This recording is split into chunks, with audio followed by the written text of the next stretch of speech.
era através do poderio aéreo, especialmente os novos bombardeiros, como este possante B-36.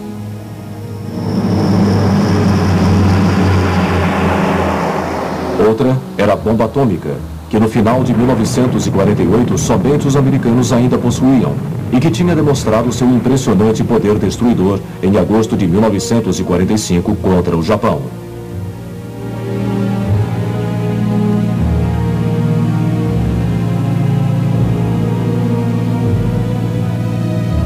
Não foi apenas a perda física que ela causou, mas queimaduras e doenças causadas pela radiação, e que os habitantes de Hiroshima e Nagasaki iriam sofrer nos anos seguintes.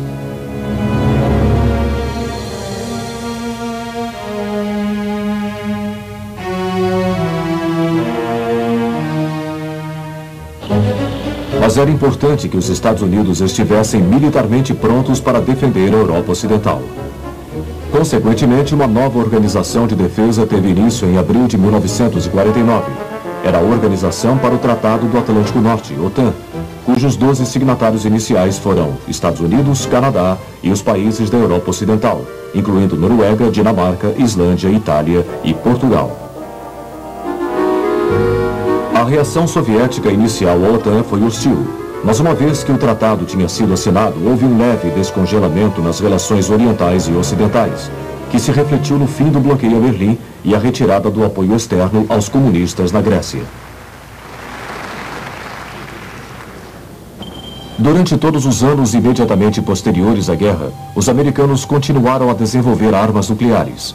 Para isso, eles fizeram um bom número de testes no Oceano Pacífico. Eles dividiram seu crescente conhecimento com os ingleses e os franceses, que também começaram a desenvolver estas armas. O poder explosivo dos testes aumentava. 5, 4, 3, 2, 1, fire!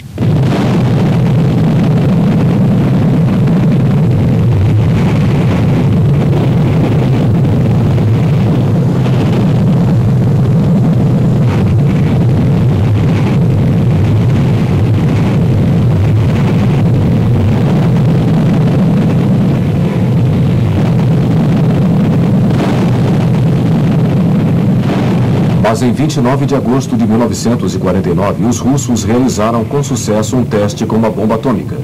Isso significava que a Guerra Fria agora tomaria uma nova e assustadora dimensão.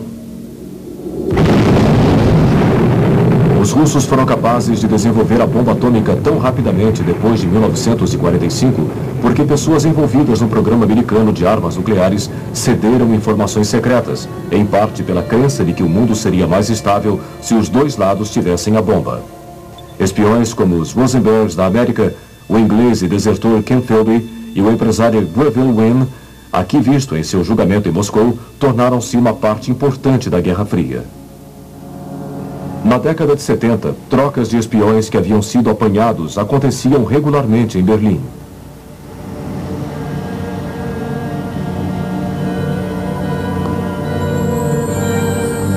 Mas havia outros métodos de obter informações, incluindo aviões para grandes altitudes, como este U-2 americano, que usavam câmeras especiais para fotografar instalações militares.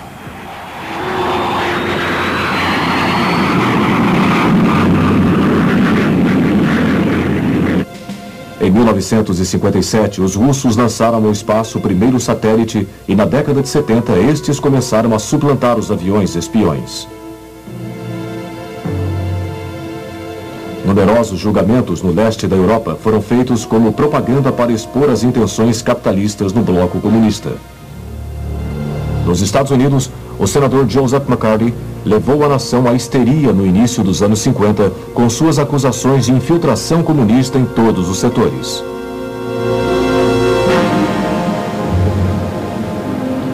Nem mesmo Hollywood escapou com nomes familiares como Charles Chaplin sendo forçados a partir. As comunicações eram usadas para disseminar a versão de cada lado para os fatos do dia. A Rádio Moscou e a Voz da América competiam entre si para influenciar a opinião mundial, enquanto estações de monitoração tentavam identificar um sentido escondido atrás da propaganda. Em Enquanto isso, a corrida das armas nucleares estava se desenvolvendo. Em 1º de novembro de 1952, os Estados Unidos explodiram sua bomba de hidrogênio no atol de Eniwetok, no Pacífico.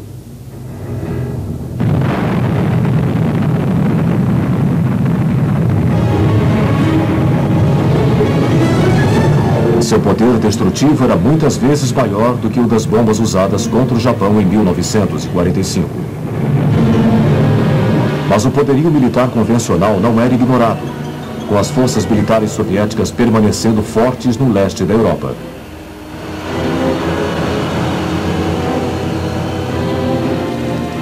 A Organização para o Tratado do Atlântico Norte, OTAN, por esta razão, começou a fazer um esforço concentrado em 1952 para fortalecer suas próprias forças, especialmente na Alemanha Ocidental, que era vista como sendo a mais ameaçada.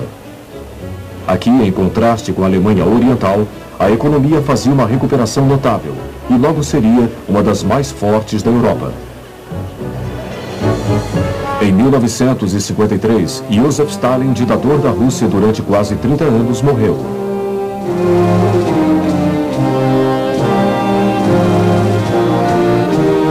Muitos russos ficaram desolados. Stalin foi sucedido por Nikita Khrushchev, mas as esperanças ocidentais de melhores relações foram destruídas por sua recusa em apoiar uma reunificação da Alemanha. Khrushchev temia que isso pudesse ameaçar a União Soviética, como em 1941. Em 1954, Khrushchev declarou a Alemanha Oriental um Estado independente. O veterano comunista Walter Ulbricht se tornou líder da República Democrática da Alemanha. No ano seguinte, a Alemanha Ocidental também alcançou sua total independência no comando do chanceler Konrad Adenauer, como República Federal da Alemanha, e também se tornou membro da OTAN. As tropas alemãs juntaram-se aos seus aliados da OTAN em defesa de sua nova república, enquanto Moscou, em retaliação, formou o Pacto de Varsóvia, com todos os países comunistas, exceto um.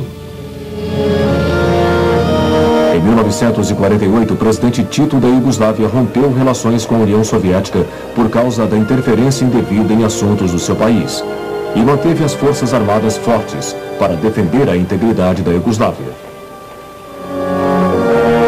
As relações com a União Soviética melhoraram depois da morte de Stalin, mas Tito manteve sua política de não alinhamento.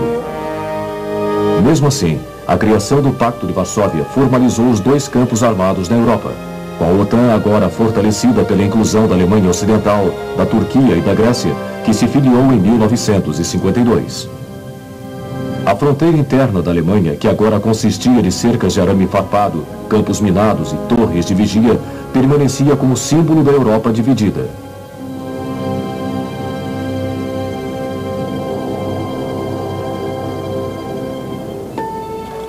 Mas nas nações satélites do leste da Europa, nem todos estavam satisfeitos com a mão de ferro de Moscou.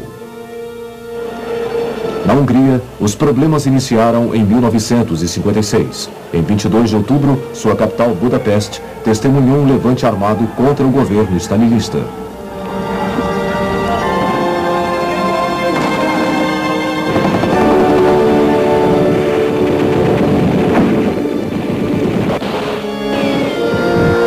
Eles foram vitoriosos e uma nova administração tomou o poder sob a bandeira do comunismo com uma face humana.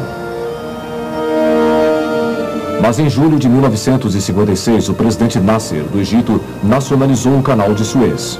Os ingleses e franceses, seus proprietários tradicionais, juntaram a força-tarefa e ocuparam seu lado norte no início de novembro. Aproveitando-se desta crise, Moscou invadiu a Hungria com seus tanques em 1º de novembro e rapidamente abafou o movimento de libertação.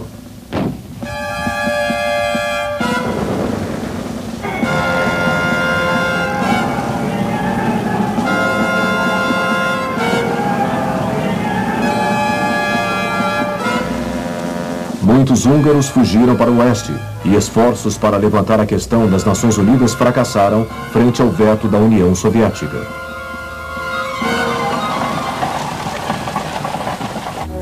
Mas apesar de Suez, havia pouco que o Ocidente pudesse fazer. Por causa de sua inferioridade em guerra convencional, a política militar da OTAN baseava-se firmemente no poder nuclear em resposta a uma agressão soviética. Mas será que o problema da Hungria em 1956 valeria o risco de uma guerra nuclear? A aviação ainda era o meio principal para dirigir armas atômicas. Os modelos típicos do meio da década de 50 eram o novo B-52 americano e os bombardeiros V ingleses Vulcan e Victor. Eles tinham a mesma aparência dos Tupolev Tu-20 da Rússia. Mas os dois lados estavam desenvolvendo foguetes de longo alcance, em parte graças aos projetos dos cientistas alemães do tempo da guerra que desenvolveram o foguete V-1. Na verdade, seu líder Wernher von Braun, visto nestas imagens, trabalhava para os americanos. Armas atômicas de campo ou táticas também começaram a aparecer. Elas tinham a forma de foguete de curto alcance ou de projéteis nucleares disparados de canhões convencionais. As forças de terra da OTAN na Alemanha reconheceram a necessidade de mais veículos blindados, que oferecessem um grau de proteção contra explosões nucleares e que também possibilitassem a rápida concentração de tropas para fazer frente aos ataques do Pacto de Varsóvia. Os russos também dependiam bastante de tanques e de outros veículos armados.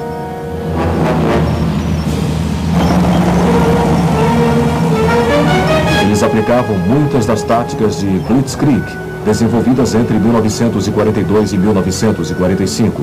Na realidade, seu objetivo era alcançar o canal inglês em apenas 10 dias após cruzar a fronteira interna alemã.